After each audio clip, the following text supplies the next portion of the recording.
నమస్తే, welcome to great Andhra. మనతో పాటు ఉన్నారు సీనియర్ పొలిటికల్ అనలిస్ట్ జిఆర్ మహర్షి గారు. నమస్తే సార్. నమస్తే అమ్మా. సార్, ఆంధ్రప్రదేశ్ రాజకీయాల్లో ఇప్పుడు కుప్పం నియోజకవర్గం ఒక కీలకమైన నియోజకవర్గం. కొన్ని ఉన్నాయి, అంటే వాటి గురించి ఇంపార్టెంట్గా మాట్లాడుకునే వాటిలో కుప్పం విషయానికి వస్తే చంద్రబాబు నాయుడు గారు అక్కడ నుంచి గతంలో పోటీ చేశారు, గెలిచారు. అసలు ఆ స్థానం నుంచి ఆయన ఓడిపోతారు అంటే కొంచెం హాస్యాస్పదంగా అనిపించే విషయం. కానీ ఈసారి మాత్రం కొంచెం గట్టిగానే చెప్తున్నారు. అధికార పక్షం వైపు ఉన్నవారు ఎవరైనా ఖచ్చితంగా కొంచెం మెజారిటీ అయితే తగ్గిస్తామని, లేకపోతే అక్కడ నుంచి ఆయన ఓడిపోతారని. ఇటువంటి విషయాల్ని మనం ఎలా చూడొచ్చు అంటారు? అంటే చంద్రబాబు నాయుడు గారు ఓడిపోతారు అనేది కొంచెం నమ్మడానికి వీలు లేనంత విషయంగా ఉంటుంది. అంటే ఓటమి అనేది అదేమి ఇదేమి కాదు. అంటే ఓటమికి అతీతమైన వ్యక్తులు అంటూ ఎవరు ఉండరు ఈ ప్రపంచంలో. ఇందిరాగాంధీ గారు ఓడిపోయారు, ఎంతమంది పేర్లైనా చెప్పొచ్చు మనం. కోట్ల విజయభాస్కర్ రెడ్డి గారు ఓడిపోయారు, ఎన్టీ రామారావు గారు ఓడిపోయారు. కాబట్టి చంద్రబాబు నాయుడు గారు కూడా చంద్రగిరిలో ఓడిపోయారు కదా. అంటే కుప్పంలో ఆయన మెజారిటీ తగ్గిందంటే ఉదాహరణకి ఒక 4,000తోనో 3,000తోనో చంద్రబాబు గారు గెలిచారు అనుకుందాం, అది ఓటమి కింద లెక్క.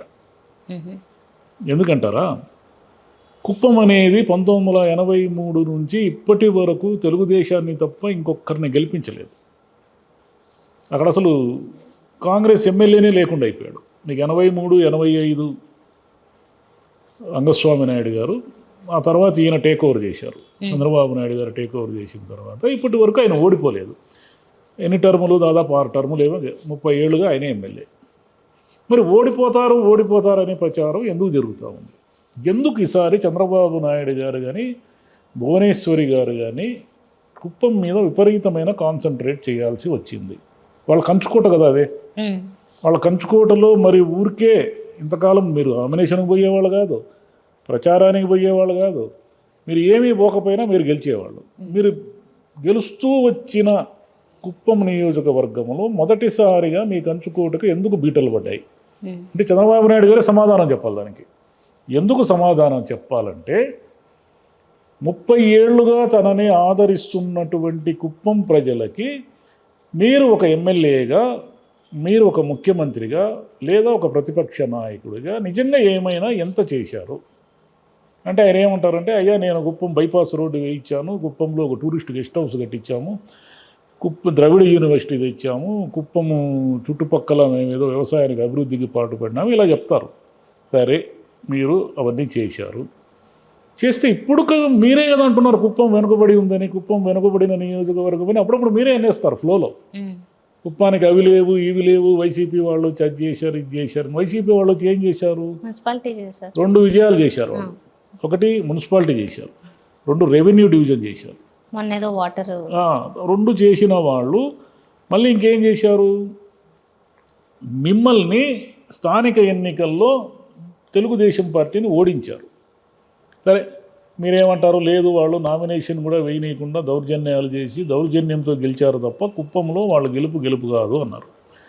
కుప్పంలో వాళ్ళ గెలుపు కాదు అని అనుకుందాం ఉదాహరణకి.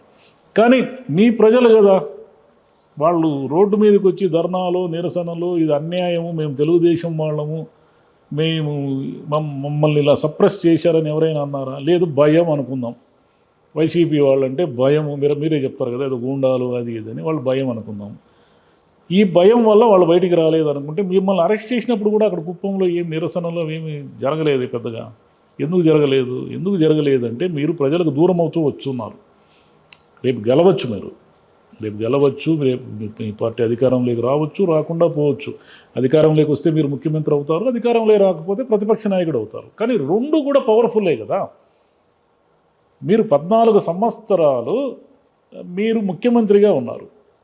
కుప్పంలో ఇప్పటికీ కృష్ణగిరికో లేదా బెంగళూరుకో వలసలు పోతున్నారు జనము. అక్కడ పంటల ప్రాబ్లం ఉంది, నీళ్లు ప్రాబ్లం ఉంది, తాగునీరు లేని గ్రామాలు ఇప్పటికీ ఉన్నాయి. అంటే మీరు ఎమ్మెల్యేగా తెలుగుదేశం పార్టీ 83లో పుట్టినప్పటి నుంచి ఇప్పటి వరకు మిమ్మల్ని గెలిపిస్తూ వచ్చిన ప్రజలకి మీరు నిజంగానే చేయాల్సింది చేశారా?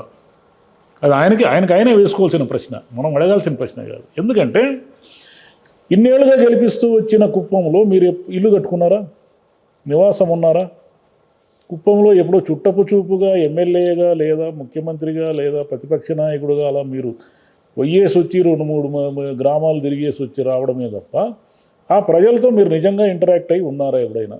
మీ మీ పిఏలు అక్కడ రాజ్యం ఏలి, మీ పిఏలు అక్కడ నివాసం ఉంటూ వాళ్ళు పైరవీలు చేసుకుంటూ వాళ్ళు తమ కనసన్నల్లో ప్రజలను పెట్టుకొని వాళ్ళకి నమస్కారాలు పెట్టిన వాళ్ళకి పనులు చేస్తూ ఇలా ఒక పెత్తనం జరుగుతూ ఉందనే విషయం మీ దృష్టికి రాకుండా ఉంటుందని మీకు తెలియని వాళ్ళు కాదు కదా చంద్రబాబు నాయుడు గారు. మీరు ఎందుకు ఇల్లు కట్టుకోలేకపోయారు 30 ఏళ్ళుగా? మీ సొంత నియోజకవర్గం కదా అది. చంద్రగిరికి పోతారు ఏమన్నంటే సంక్రాంతికి మేము మా ఊరికి పోతాం అంటారు. మీ ఊరు చంద్రగిరి ఎట్ట అవుతుంది? మీ పుట్టిన ఊరు చంద్రగిరి కావచ్చు, మిమ్మల్ని ఓడించిన ఊరు అది, మిమ్మల్ని 30 ఏళ్ళుగా గెలిపిస్తున్న ఊరు ఇది. మిమ్మల్ని ఓడించిన ఊరికి పదే పదే మీరు పోయి మేము సంక్రాంతి పండుగ చేసుకుంటాము, మా ఊరికి పోయి సంక్రాంతి ముగ్గులు పెడతాము, గొబ్బెమ్మలు పెడతాము అంటారు. మీరు ఎలా కుదురుతుంది అది? మీరు ఉండాల్సింది కుప్పంలో కదా.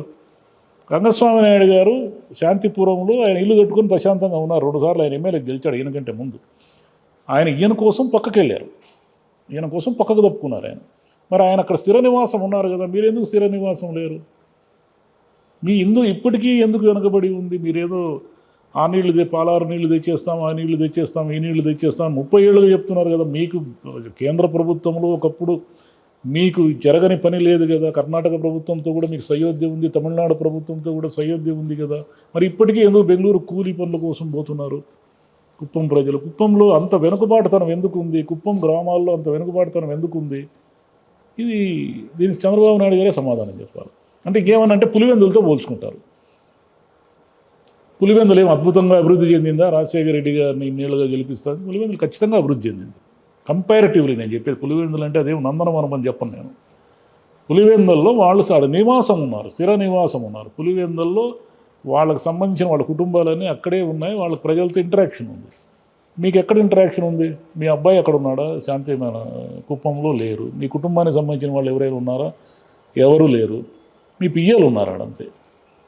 కాబట్టి కుప్పం ప్రజలకి ఇప్పటికైనా అంటే ఎప్పుడు కూడా ఒక అభివృద్ధి అంటూ ఉంటారు కదా. చంద్రబాబు నాయుడు గారు దాన్ని అభివృద్ధి చేస్తానంటూ ఉంటారు. అభివృద్ధి అంటే ఏమిటంటే ఉపాధి అవకాశాలు మెరుగుపడడం, వ్యవసాయం అభివృద్ధి చెందడం. ఈ రెండింటినే అభివృద్ధి అంటారు బేసిక్గా. కుప్పం లాంటి చోట మీరేమి ఒక పెద్ద ఐరన్ ఓర్ ఫ్యాక్టరీలు కట్టలేరు కదా. అక్కడున్న అంశాలను ఆధారంగా అక్కడున్న దీని ఆధారంగా ఏదైనా ఒకటి చేస్తారు. మీరు అక్కడ వ్యవసాయ ప్రధానమైన ఊరు అది, నియోజకవర్గం. అక్కడ వ్యవసాయానికి ఏం చేశారు? గతంలో ఇజ్రాయెల్ టెక్నాలజీతో ఏదో సేద్యం చేశారు, అప్పుడు రైతులందరూ నష్టపోయారు. కాబట్టి చంద్రబాబు నాయుడు గారు ఇప్పటికైనా అంటే ఈ గెస్సింగ్స్ వదిలేయండి. ఆయన ఈసారి ఓడిపోతారు, ఎందుకు ఆయన 10సారి గెలుస్తూ వచ్చారు అత్యధిక మెజారిటీతో అంటే కాంగ్రెస్ వ్యూహాత్మకంగా ఏం చేసిందంటే అక్కడ ఒక నాయకుడిని ఎదగనీయకుండా చేసింది. పదే నాయకుల్ని మారుస్తూ ఉండడం, క్యాండిడేట్లు మారుస్తూ ఉండడం వల్ల ఏమిటంటే ఎవరు కూడా ఫిక్స్డ్గా చంద్రబాబు నాయుడు గారికి పోటీ ఇవ్వలేకపోయారు. సుబ్రహ్మణ్యం రెడ్డి గారని ఆయన జెడ్పీ చైర్మన్గా కూడా చేశారు. రాజశేఖర రెడ్డి గారి హయాంలో ఆయన కొంచెం గట్టిగా పోటీ పెట్టారు. కానీ ఆ తర్వాత ఏమైందంటే ఆయన కూడా తప్పుకున్నాడు పక్కకి. జగన్ గారు వచ్చిన తర్వాత ఇప్పుడు భరత్ అనే ఆయన్ని తీసుకొచ్చారు. అంతకుముందు వాళ్ళ ఫాదర్ పోటీ చేశారు, ఈయన తీసుకొచ్చారు. అంటే వీళ్ళు ఏదో కుప్పంలో కట్టడి చేసేసి చంద్రబాబును కట్టడి చేసేసి కుప్పంలో ఓడిస్తారని కాదు, కానీ వీళ్ళు మెజారిటీ తగ్గిస్తే అది ఎంపీ సీటు మీద ప్రభావం చూపిస్తుంది. చిత్తూరు ఎంపీ గెలవడానికి పోయినసారి కూడా అక్కడ కుప్పం మెజారిటీ తగ్గించడం ఒకటి, చిత్తూరు పార్లమెంట్ నియోజకవర్గంలో ఉన్నటువంటి అన్ని స్థానాలు వీళ్ళు గెలవడం వైసీపీ వాళ్ళు, ఇది కలిసి వచ్చింది. లేదంటే చిత్తూరు ఎంపీ ఎప్పుడు టీడీపీ గెలిచేది ట్రెడిషనల్గా. ఈ కారణం వల్ల ఓడిపోయింది టీడీపీ మొన్న.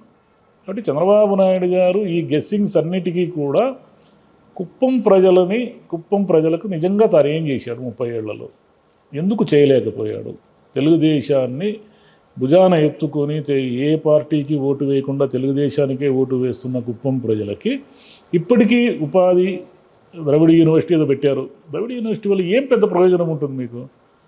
అక్కడున్నారా? అది రైతాంగ ప్రధానమైనటువంటి నియోజకవర్గం. రైతాంగ ప్రధానమైన నియోజకవర్గానికి మీరు యూనివర్సిటీ పెడితే ఏదైనా కొంతమంది విద్యావంతులకు సంబంధించింది. వాళ్ళకి కావాల్సింది నీళ్లు, తాగునీళ్ళు, సాగునీళ్ళు, ఈ రెండు కావాలి వాళ్ళకి. ఈ రెండింటి వ్యవహారంలో ఎంత చేశారు, ఇంకా చేయాల్సింది ఎంత ఉంది అనేది చంద్రబాబు నాయుడు గారే తేల్చుకొని ఈసారి కుప్పంలో సమాధానం చెప్పాల్సి ఉంటుంది. ముఖ్యమంత్రి కావచ్చు లేదా ప్రతిపక్ష నాయకుడు కావచ్చు, ఈ రెండిట్లో ఉండేది గ్యారంటీ కదా. ఈ రెండింటి నుంచి ఆయన ఏమి పక్కకు రారు కదా. అంటే ఎమ్మెల్యేగా ఓడిపోతారని వీళ్ళు అంటున్నారు కానీ అది పందేలు కడుతున్నారు అది ఇదని. ప్రతిసారి కూడా ఏదో గట్టి పోటీ ఇస్తున్నాం అన్నారే కానీ ఆయన గట్టి పోటీ ఇచ్చిన దాఖలాలు అయితే తక్కువ. చూడాలి మరి, అంటే ఏది ఎవరు దేనికి అతీతులు గారు. కల్వకుర్తిలో ఎన్టీఆర్ గారు ఓడిపోతారని ఎవరు కల్లో కూడా అనుకోలేదు. ఆయన కూడా అనుకోలేదు, ఎందుకంటే ఆయన ఫోన్ కూడా పోలే ప్రచారానికి. ఇందిరాగాంధీ గారు రాయ్బరీల్లో ఓడిపోతారని, సంజయ్ గాంధీ అమేధిలో ఓడిపోతారని ఎవరైనా ఊహించారా? కాబట్టి ఏదైనా జరుగుతుంది పాలిటిక్స్లో. అలాంటిది జరగక ముందే చంద్రబాబు నాయుడు గారు కుప్పంలో స్థిర నివాసం, అంటే కనీసం ఒక ఇల్లు కట్టుకొని అక్కడ ప్రజలు పిఏలకి వదిలేయకుండా అక్కడ పాలనని ఈయనే స్వయంగా అన్నింటినీ నేరుగా ప్రజలతో ఇంటరాక్షన్ అయ్యే విధంగా చూసుకుంటే ఇక మీదట ఇలాంటి ఊహాగానాలు రాకుండా ఉంటాయి. అదే మరి చూద్దాం సార్. స్థానిక ఎలక్షన్స్ రిఫ్లెక్షన్ ఎక్కడ కూడా ఉంటుందా, ఇప్పుడు కూడా ఉంటుందా, లేకపోతే ఇప్పుడు మారిందో? స్థానిక ఎన్నికల్లో ఎప్పుడు కూడా రూలింగ్ గవర్నమెంట్కి ఎడ్జ్ ఉంటుంది ఎక్కడైనా. కాబట్టి స్థానిక ఎన్నికల్లో వచ్చిన ఫలితాలు అసెంబ్లీకి రిపీట్ అవుతాయి అనేది ఎవరు అమాయకులు కూడా నమ్మరు. అది కుప్పం కావచ్చు, ఇంకో చోటు కావచ్చు. కాబట్టి ఆ ఎన్నిక అయితే కుప్పం ప్రజలకి ప్రతిపక్షానికి ఓటు వేయడం అనేది ఒకటి కొత్తగా అలవాటు చేశారు. గతంలో వాళ్ళు అన్నీ తెలుగుదేశానికి గంపగుత్తుగా వేస్తున్న ఓట్లు వైసీపీకి కూడా ఈసారి షేర్ చేసేది అలవాటైంది. కాబట్టి ఆ అలవాటు కొనసాగి పథకాలు ఇంకోటి ఇవన్నీ వర్కౌట్ అయితే చంద్రబాబు నాయుడు గారికి టైట్ అయ్యే అవకాశాలు ఉన్నాయి. అంతే తప్ప ఓడిపోతాడు అనేది చాలా పెద్ద మాట, దాన్ని మనం నమ్మడానికి కొంచెం కష్టము. అది అలాంటిది ఏదైనా జరిగితే ఇంకా అది పొలిటికల్ మిరకిల్ అంటారు దాన్ని. బెట్టింగ్లు కాసిన వాళ్ళకేమో అదో పెద్ద బెట్టింగ్లు అంత అమాయకంగా కాస్తారు. ఇప్పుడు జగన్ ఓడిపోతాడని ఎవరైనా కాస్తారా? సరే, ఎవరు అంత ఈజీగా ఏమి ఓడిపోరు. ఇటు ఓరా ఓరిగానే ఉంటుంది. Right sir, thank you sir. Thank you.